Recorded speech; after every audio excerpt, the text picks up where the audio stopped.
Good evening बच्चों। Welcome to my classroom. मेरा नाम रवि है बच्चों और आज के सेशन में हम पढ़ने जा रहे हैं linear equation in two variables. इसके अंदर का एक बहुत ही इंपॉर्टेंट टॉपिक आज देखेंगे बच्चों, condition of solution of linear equation in two variables.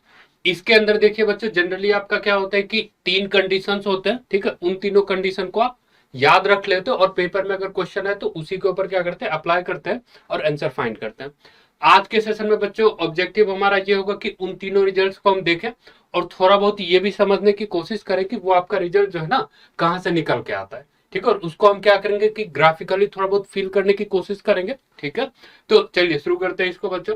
तो देखिए सबसे पहले हमें क्या करना पड़ेगा कि ये याद करना पड़ेगा कि graph of linear equation in two variable कैसा होता है। तो ये बच्चों हमें पहले से पता है कि ग्राफ अगर आप linear equation in two variable का ड्रॉ करोगे तो स्ट्रेट लाइन बन के आता है, ठीक है। अगर मान लीजिए बच्चों आपका लीनियर इक्वेशन, ठीक है, जनरल टाइप का कुछ इस तरीके से है दो वेरिएबल में, तो ग्राफ बच्चों इसका स्ट्रेट लाइन होता है, ठीक है। लाइन को ड्रॉ करना भी बहुत सिंपल होता है। एक एग्जांपल से, जैसे अगर आप इसको देखो, मान लो आपसे ये पूछा जाए कि x plus 2y-4 equal to 0, ठीक है। इसका क्या करो, आप ग्राफ ड्रॉ करके दिखाओ। तो ग्राफ ड्रॉ करने के लिए बच्चों आपको क्या करना है कि एक टेबल ड्रॉ करना है। सबसे पहले टेबल के अंदर आपको क्या करना है कि x और y लिखो। फिर आपको यह करने की जरूरत है कि एक बार x को 0 रखिए, एक बार y को 0 रखिए, उसके करस्पॉन्डिंग देखिए कि x और y की वैल्यू क्या निकल के आ रही है। तो एक बार आप x को 0 रखो तो y की वैल्यू 2 के बराबर, नेक्स्ट में आप y को 0 रखो तो x की वैल्यू 4 के बराबर। तो दो पॉइंट बच्चों हमारे पास आ गया, एक आ गया आपका 0,2 और दूसरा वाला पॉइंट आ गया 4,0। तो आप इस तरीके से एक्स वाई एक्सिस लिखो, एक्स वाई एक्सिस ड्रॉ करो। पहला वाला पॉइंट है 0,2, तो 0,2 का मतलब बच्चों ये वाला पॉइंट। नेक्स्ट वाला पॉइंट है 4,0, तो 4,0 जो आपका पॉइंट है वो मिलेगा एक्स एक्सिस पे। और इन दोनों पॉइंट्स को बच्चों अगर आपस में मिला दें तो लाइन बन के आ जाएगी, ठीक है। ये आपका लाइन हो गया और लाइन की इक्वेशन क्या हो जाएगी, x plus 2y-4 equal to 0।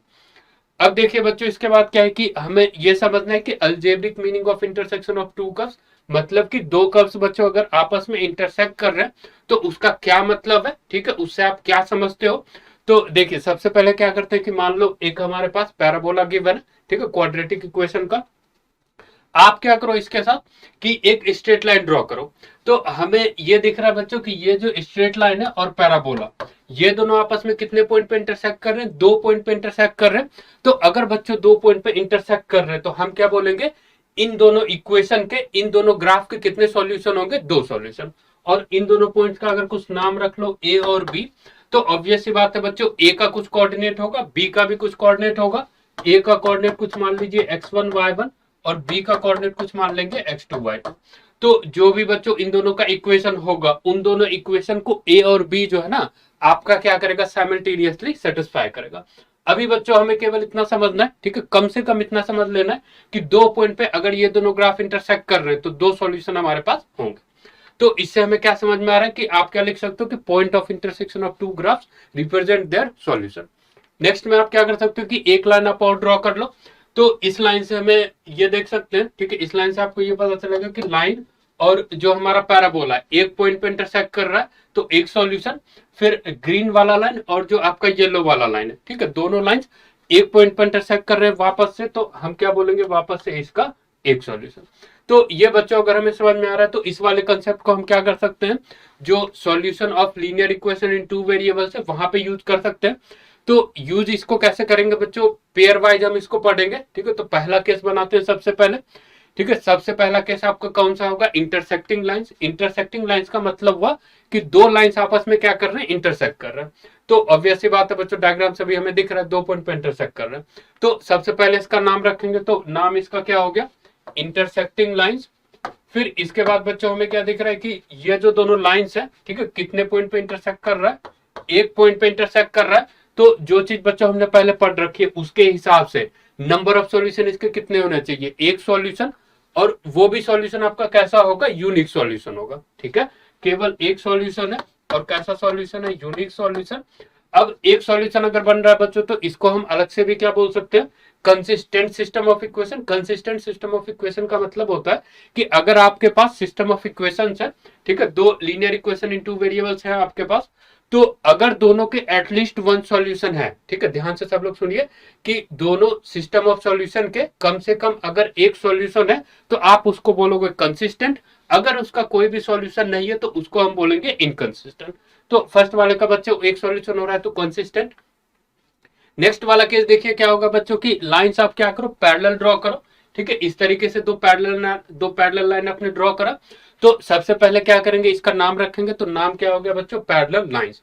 Next हमें क्या दिख रहा है कि लाइंस जो है ना बच्चों आपस में किसी भी पॉइंट पे इंटरसेक्ट नहीं कर रही। तो अगर बच्चों इंटरसेक्ट नहीं कर रहा है तो हम क्या बोलेंगे कि no intersection point. No intersection point का मतलब हुआ कि दोनों लाइंस, दोनों जो भी हमारा इक्वेशन है उन दोनों का कोई भी सॉल्यूशन नहीं बनेगा। तो क्या लिखोगे, नो सॉल्यूशन। अगर बच्चों ये नो सॉल्यूशन हो गया तो नो सॉल्यूशन का क्या मतलब होगा कि इनकंसिस्टेंट सिस्टम ऑफ इक्वेशन। तो यहाँ पे बच्चों एक सॉल्यूशन हुआ तो consistent, zero number of solution हुआ तो हम क्या बोलेंगे, क्या बन गया ये, इनकंसिस्टेंट।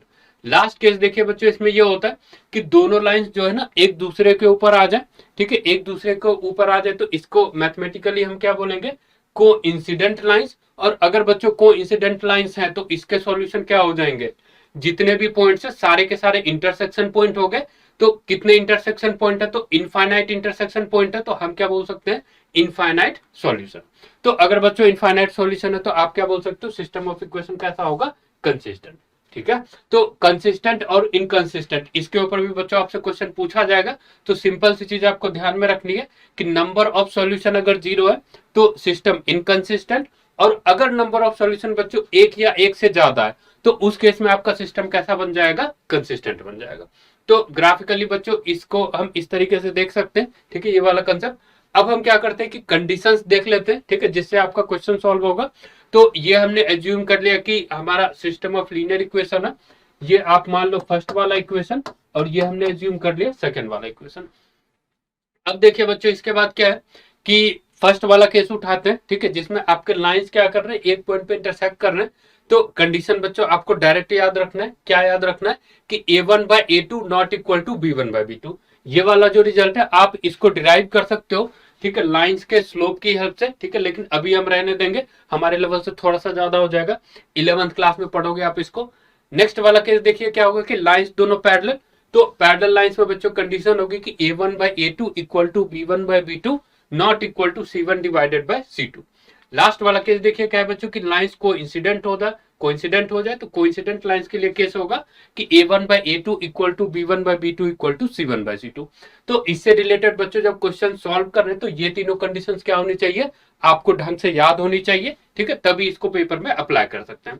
तो ये बच्चों था इससे रिलेटेड थ्योरी, ठीक है, एक दो क्वेश्चन के टाइप्स कर लेते हैं, ठीक है, देख लेते हैं कि इसको यूज कैसे किया जाता है क्वेश्चंस में।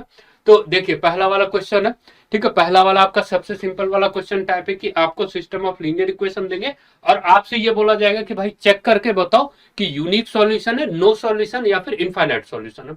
तो जब भी बच्चों इस टाइप का क्वेश्चन करने जा रहे हो तो सबसे पहला आपका स्टेप क्या होना चाहिए, अगर आप इसको डायरेक्ट डिवाइड करके लिखना शुरू कर दोगे तो आपका आंसर गलत आएगा। पहला स्टेप हमेशा आपका ये होना चाहिए कि first right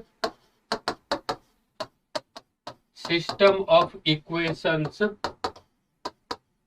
in standard form.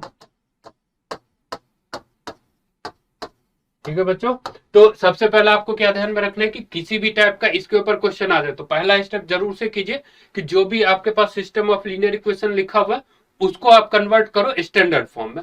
तो स्टैंडर्ड फॉर्म में कन्वर्ट करने का मतलब है इस तरीके से लिखिए कि a1x plus b1y plus c1 equal to 0, फिर लिखिए कि a2x plus b2y plus c2 equal to 0। तो इसको अगर बच्चों लिखने जाए स्टैंडर्ड फॉर्म में तो क्या क्या बनेगा, x minus 3y minus 3 equal to 0। Next वाला बनेगा 3x minus 9y minus 2 equal to 0। अब देखो इसमें क्या करना है बच्चों, चेक करने के लिए आपको a1/a2 b1/b2 और c1/c2 कैलकुलेट करना है। तो कैलकुलेट करके देखते हैं। तो a1/a2 जो है बच्चों ये बराबर होगा 1 डिवाइडेड बाय 3, b1/b2 कैलकुलेट करोगे तो -3 डिवाइडेड बाय -9, तो डिवाइड करेंगे बच्चों तो 1/3, और लास्ट में आपका बनेगा c1 डिवाइडेड बाय c2, तो -3 डिवाइडेड बाय -2, तो किसके बराबर 3/2। तो क्या दिख रहा है बच्चों हमें कि a1/a2 इक्वल टू b1/b2 लेकिन not equal to c1 divided by c2। तो ये बच्चों आपका कौन सा वाला केस बन जाएगा, सेकेंड वाला केस हो गया, जिसमें शुरू वाली दोनों चीजें इक्वल है लेकिन लास्ट वाला तुम्हारा इक्वल नहीं है। तो हम क्या बोल सकते हैं, किस टाइप की लाइंस होगी, पैरेलल लाइंस होगी। और अगर बच्चों पैरेलल लाइंस बन रहा है तो हम क्या बोलेंगे, इसका नो सॉल्यूशन। ठीक है, तो ये बच्चों हुआ आपका पहला क्वेश्चन टाइप। ठीक है, आपको लीनियर इक्वेशन देंगे, ये चेक करने के लिए बोल दिया जाएगा कि आप बताओ, ठीक है, कि इसके कितने सॉल्यूशंस होंगे। एक क्वेश्चन का टाइप और करके देखते हैं जो काफी कॉमन होता है और बार बार आपका रिपीट होता है। ठीक है, इसमें आपका क्या करेंगे कि एक वेरिएबल आपको अलग से रख देंगे। ठीक है, K A B C L M N कुछ इस तरीके से रखेंगे और आपको ये बोला जाएगा कि के की जो है ना वैल्यू आप फाइंड करके बताओ। तो देखिए सवाल में ये है कि आपको linear equation in two variable, दो इक्वेशन दिया हुआ है और तीनों कंडीशंस के लिए हमें बताना है कि के की वैल्यू क्या आएगी। तो एक एक करके इसको सॉल्व करते हैं।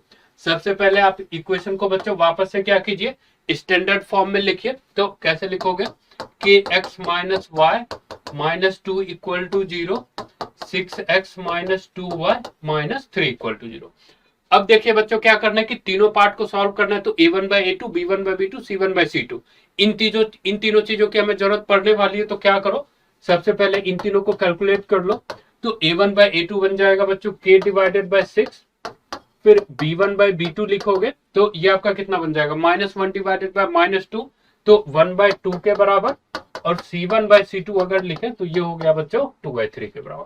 अब देखिए बच्चों इसको सॉल्व करना शुरू करते हैं। ठीक है, फर्स्ट वाला पार्ट है हमारे पास कि इसके कितने सॉल्यूशन चाहिए, यूनिक सॉल्यूशन चाहिए। तो यूनिक सॉल्यूशन के लिए बच्चों कंडीशन लगाएंगे a1 by a2 not equal to b1 divided by b2।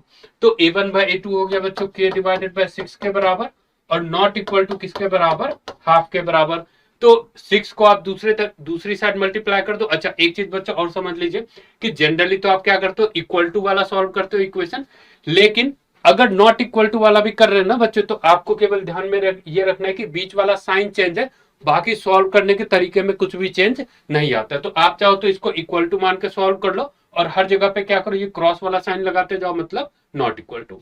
तो नॉर्मल तरीका क्या होगा कि 6 को आप मल्टीप्लाई कर लो दूसरे साइड, तो क्या बन जाएगा, k नॉट इक्वल टू 6/2, तो k नॉट इक्वल टू 3।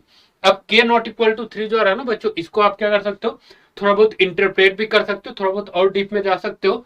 तो k नॉट इक्वल टू 3 का ये मतलब हो रहा है कि k की वैल्यू, ठीक है, k की वैल्यू आप 3 के अलावा कुछ भी, ठीक है, 1 2 5 6 7 7.5 7.8 कुछ भी रखो। तो ये जो आपके पास सिस्टम ऑफ इक्वेशन लिखा हुआ ना, इसके कितने सॉल्यूशन होंगे, हमेशा यूनिक सॉल्यूशन होंगे। और अगर इसका हम ग्राफ ड्रॉ करने की कोशिश करें तो लाइंस आपका किस टाइप का होगा, इंटरसेक्टिंग। नेक्स्ट वाला केस देखिए क्या है बच्चों कि जो हमारा सिस्टम ऑफ इक्वेशन है इसके कितने सॉल्यूशन चाहिए, नो सॉल्यूशन। तो नो सॉल्यूशन वाली कंडीशन लगाई कि a1 by a2 equal to b1 by b2 और not equal to c1 divided by c2। तो सारी वैल्यूज हमें बच्चों मालूम है, डायरेक्ट यहाँ पे बिठाना शुरू कीजिए। तो k by 6 equal to half और नॉट इक्वल टू 2/3। तो थर्ड वाला ये वाला जो पार्ट है बच्चों, इसको सॉल्व करने की जरूरत नहीं है क्योंकि ऑब्वियस सी बात है, हाफ नॉट इक्वल टू 2/3। तो आप क्या करो, केवल इस पार्ट को सॉल्व कर लो। तो क्या निकल के आएगा, k by 6 equal to half, तो k इक्वल टू 3। अगर आप चाहो तो इस वाले पार्ट को भी सॉल्व कर सकते, तो ये बन जाएगा कि k नॉट इक्वल टू 4। तो ऑब्वियस सी बात है बच्चों, अगर k की वैल्यू 3 आ रही है तो k नॉट इक्वल टू 4, इसका कोई सेंस नहीं है। ठीक है, k नॉट इक्वल टू 4 का मतलब हुआ कि 4 के अलावा कुछ भी वैल्यू रखे तो कोई बात नहीं है, k इक्वल टू 3 हमारा आंसर निकल के आ रहा है। तो फाइनल आंसर आप क्या लिखो, k इक्वल टू 3। लास्ट वाला जो केस है बच्चों, लास्ट वाले केस में क्या है, लास्ट वाले केस में होगा कि a1 by a2 equal to b1 by b2 equal to c1 by c2 infinite many solutions के लिए। लेकिन अगर आप उसको लिखने जाओ, ठीक है, कंडीशन तो चलो हम लिख लेते हैं, लेकिन अगर बच्चों आप इसको लिखने जाओगे तो क्या पता चलेगा कि k by 6 equal to half और इक्वल टू में क्या होना चाहिए, 2/3। तो ऑब्वियस सी बात है ना बच्चों, हाफ जो आपका 2/3 के बराबर हो नहीं सकता। तो अगर बच्चों ऐसा नहीं हो सकता तो हम क्या लिखेंगे कि ये जो आपका सिस्टम ऑफ इक्वेशन लिखा हुआ है इसके इनफाइनाइटली मेनी सॉल्यूशंस पॉसिबल नहीं है। ठीक है, आप k की वैल्यू कुछ भी बिठा लो, 1 2 3 0.5 0.6 निगेटिव पॉजिटिव इरेशनल कुछ भी, लेकिन इस सिस्टम ऑफ इक्वेशन के इनफाइनाइट सॉल्यूशंस पॉसिबल नहीं है। तो हम क्या लिखेंगे, इसका आंसर नॉट पॉसिबल। ठीक है बच्चों, तो मैं उम्मीद करता हूं, मैं होप करता हूं कि आपको ये टॉपिक समझ में आया होगा। अगर बच्चों आपको ये वीडियो अगर आपको ये वीडियो बच्चों पसंद है तो वीडियो को जरूर से लाइक और शेयर कीजिए बच्चों, ठीक है। और जो हमारा चैनल है माई क्लासरूम जूनियर, उसको सब लोग सब्सक्राइब भी कीजिए, ठीक है, ताकि फ्यूचर में आपको इस टाइप की वीडियोस मिलती रहे, ठीक है। तब तक के लिए बच्चों bye bye and take care.